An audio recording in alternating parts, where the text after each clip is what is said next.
Sebuah Muhammadiyah yang tidak mampu memberi solusi terhadap masalah-masalah Indonesia bukanlah Muhammadiyah yang sebenarnya. Anda tahu kutipan dari Buya Syafi'i Ma'arif ini benar-benar menusuk sejak pertama kali saya baca. Betul, rasanya seperti tantangan ya. Seperti tantangan, sekaligus pengingat. Selamat datang di pembahasan mendalam kita, khusus untuk Anda. Kita akan coba selami percikan-percikan pemikiran dari para tokoh kunci Muhammadiyah dengan sumber utama kita buku Percik Pemikiran Tokoh Muhammadiyah untuk Indonesia Berkemajuan. Misi kita hari ini simpel aja sih. Kita ingin tahu apa sebetulnya solusi yang sudah dan terus ditawarkan oleh Muhammadiyah. Dari fondasi kebangsaan sampai jawaban atas tantangan zaman now. Mari kita telusuri bareng-bareng. Dan ini perjalanan yang menarik, karena sejak awal Muhammadiyah itu kan punya identitas ganda yang unik. Ia gerakan reformis Islam, tapi di saat yang sama juga sangat modernis. Jadi bukan gerakan yang kaku ya? Bukan gerakan yang melihat ke belakang, tapi selalu berusaha kreatif, inovatif. Nah, itulah kenapa ia bisa menyebar begitu pesat, tidak cuma di Indonesia. Buku yang kita jadikan acuan ini mencoba menangkap semangat itu. Jadi bukan sekedar arsip mati, tapi ide-ide yang terus hidup. Oke. Coba kita mulai dari akarnya deh. Dari sang pendiri, KH Ahmad Dahlan. Waktu saya baca sumber kita, ada satu tulisan beliau yang, bener-bener menonjol buat saya. Judulnya Jalan Persatuan Para Pemimpin. Ah, ya. Terasa sekali ada kegelisahan mendalam di sana. Sebenarnya apa sih yang membuat beliau begitu resah dengan para pemimpin di zamannya? Kegelisahan itu titik tolak segalanya. KH Ahmad Dahlan melihat di sekelilingnya banyak pemimpin ulama, bangsawan, intelektual yang pintar-pintar, terpelajar, tapi sayangnya hati mereka nggak bersatu. Terpecah-pecah gitu ya? Betul, sibuk dengan kelompoknya masing-masing, bahkan kadang saling menjatuhkan. Bagi beliau, ini masalah fundamental. Nah, beliau lalu menekankan sebuah konsep dari bahasa Jawa, yaitu lampah. Lampah? Artinya? Tindakan atau perbuatan. Menurutnya, pemimpin sejati itu memimpin dengan lampah, bukan cuma dengan suara, bukan retorika. Kalau kelakuan seorang pemimpin masih mengecewakan, semua pidatonya itu jadi nggak ada artinya, malah bisa merusak. Jadi ini bukan sekedar kritik politik ya? Ini lebih ke... Tepat sekali, ini lebih ke kritik moral, ke etos kepemimpinan. Dan dari kegelisahan moral ini, lahirlah sebuah gerakan aksi yang luar biasa. Tentu saja kita bicara soal teologi Al-Ma'un. Apakah ini jawaban langsung dari Kiai Ahmad Dahlan atas masalah yang beliau lihat? Betul sekali. Teologi Al-Ma'un itu adalah terjemahan praktis dari kegelisahan beliau. Ini bukan sekedar tafsir akademis loh. Beliau melihat banyak orang membaca Al-Quran, tapi seringkali berhenti di lisan. Surat Al-Ma'un yang bicara tentang pendusta agama itu jadi tamparan keras. Siapa pendusta agama? Yaitu orang yang menghardik anak yatim dan tidak memberi makan orang miskin. Jadi iman itu harus ada bukti nyata? Persis. Bagi Kiai Ahmad Dahlan, iman yang sejati tidak bisa dipisahkan dari aksi sosial. Sholat jadi kosong kalau tidak menghasilkan kepedulian. Nah, dari sinilah DNA filantropi Muhammadiyah lahir. Bukan sekedar beramal, tapi menjadikan amal itu sebagai bukti keimanan. Dari fondasi aksi sosial yang begitu kuat, kita lihat juga ya bagaimana gagasan ini merembet ke fondasi kebangsaan. Ini bagian yang menurut saya sangat krusial, bagaimana tokoh-tokoh Muhammadiyah terlibat dalam pergulatan merumuskan dasar negara. Oh, ini momen di mana komitmen keislaman dan kebangsaan itu benar-benar diuji dan dibuktikan.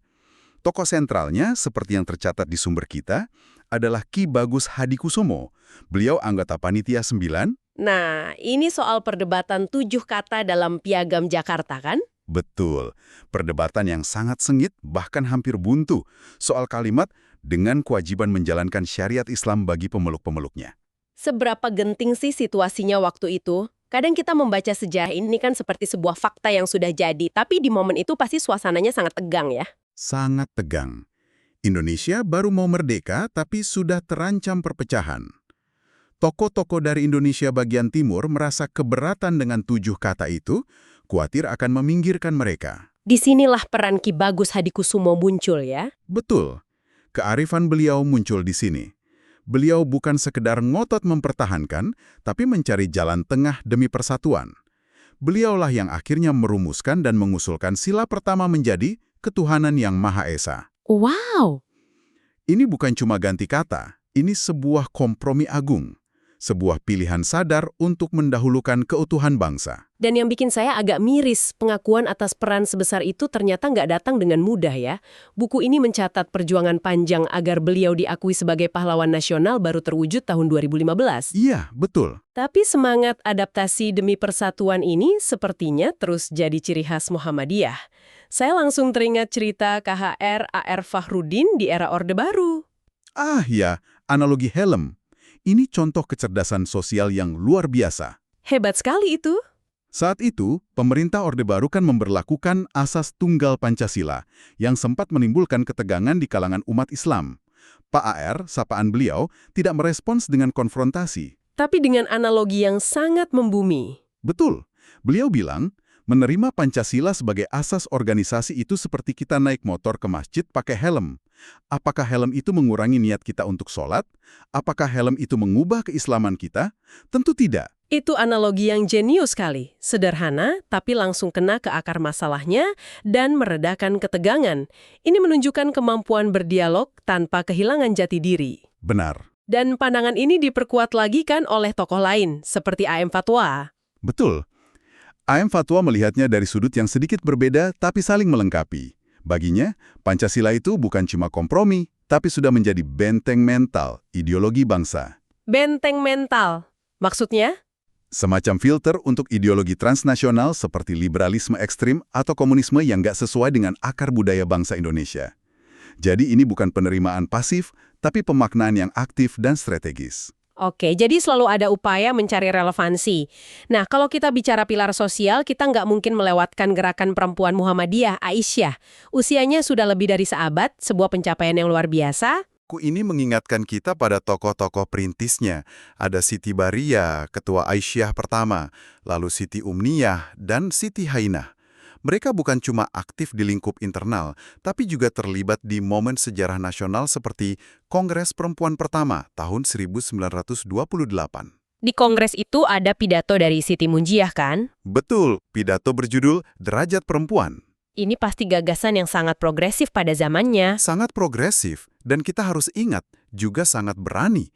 Di tengah kultur patriarki yang sangat kuat, pidato Siti Munjiah itu bukan cuma menuntut hak perempuan untuk maju. Tapi lebih dari itu. Jauh lebih dari itu.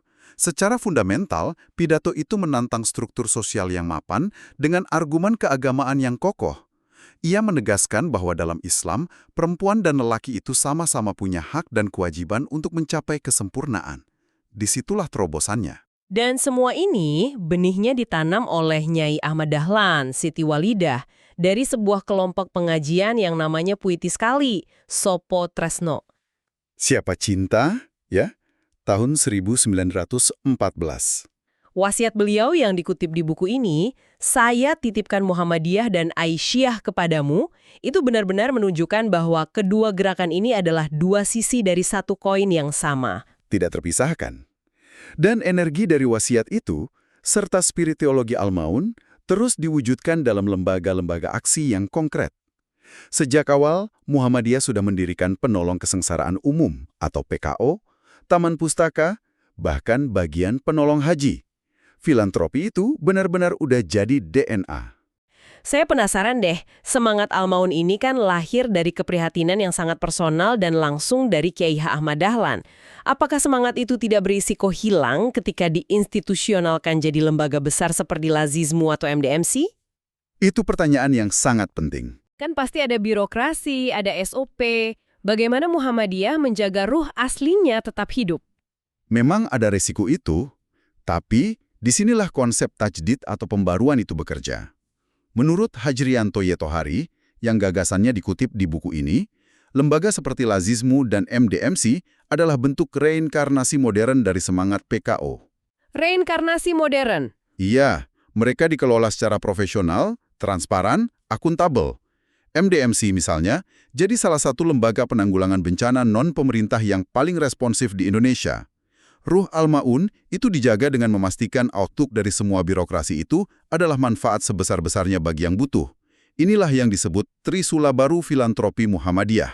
Oke, jadi semangatnya tetap, tapi wadahnya terus beradaptasi. Ini membawa kita ke bagian yang paling menantang. Bagaimana para pemikir Muhammadiyah merespon isu-isu modern yang lebih kompleks? Ekonomi, sains, lingkungan. Benar. Dan disinilah kita melihat spektrum pemikiran yang lebih luas lagi. Di bidang ekonomi misalnya, ada terobosan luar biasa dari K. H. Mansur di era prakemerdekaan. Tunggu sebentar, ini soal pemisahan riba dari bunga bank kan? Di masa itu, ini pasti sangat kontroversial. Apa sebetulnya argumen K. H. Mansur? Karena ini kan secara praktis membuka gerbang bagi umat Islam untuk terlibat penuh dalam sistem ekonomi modern. Tepat sekali. Ini ijtihad yang mengubah permainan. Saat itu, banyak ulama menyamakan bunga bank dengan riba secara mutlak. K. H. Mansur melihat konteksnya. Beliau berargumen bahwa ilah atau sebab hukum diharamkannya riba itu karena sifatnya yang eksploitatif, menindas. Kezaliman. Betul. Sementara bunga bank modern dalam konteks tertentu adalah bagian dari sistem ekonomi produktif. Dengan memisahkan keduanya, beliau membuka jalan agar umat Islam tidak terisolasi.